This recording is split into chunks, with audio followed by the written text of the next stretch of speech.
तर नमस्कार मंडळी, स्वागत आहे तुमचं आपल्या नवीन व्हिडिओमध्ये। नुकताच महाराष्ट्राचा अर्थसंकल्प सादर करण्यात आला आहे। त्यामध्ये शेतकऱ्यांसाठी भरपूर घोषणा करण्यात आल्या आहेत।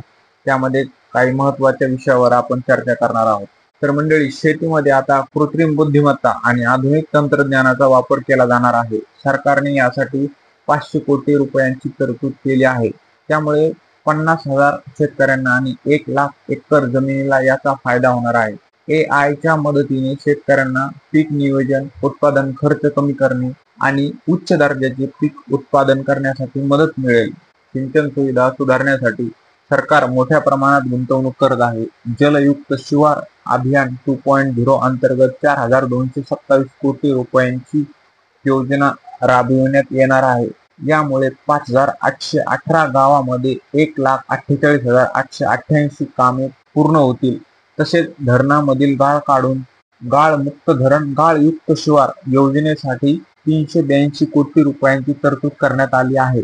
तसेच सौर ऊर्जेचा वापर करून शेतकऱ्यांना सिंचनासाठी मदत करण्यात येणार आहे। सांगली जिल्ह्यातील 200 मेगावॉट क्षमतेचा सौर ऊर्जा प्रकल्पाला मान्यता देण्यात आली आहे। तसेच मुख्यमंत्री सौर कृषी खाद्य योजना 2.0 अंतर्गत 27 जिल्ह्यामध्ये 2,779 विद्युत उपकेंद्रांसाठी सौर प्रकल्प राबविण्यात येणार आहे। यामुळे शेतकऱ्यांना दिवसा वीज पुरवठा सुनिश्चित होईल। नानाजी देशमुख कृषी संजीवनी प्रकल्पाचा दुसरा टप्पा सुरू करण्यात आला आहे। या प्रकल्पात 21 जिल्ह्यातील 7,201 गावांना समाविष्ट करण्यात आले आहे। या प्रकल्पासाठी 2025-26 या वर्षासाठी या प्रकल्पासाठी 351.42 कोटी रुपये प्रस्तावित आहेत। तसेच नदी जोडणी प्रकल्पांद्वारे पाण्याची समस्या सोडवण्याचा सरकार प्रयत्न करत आहे।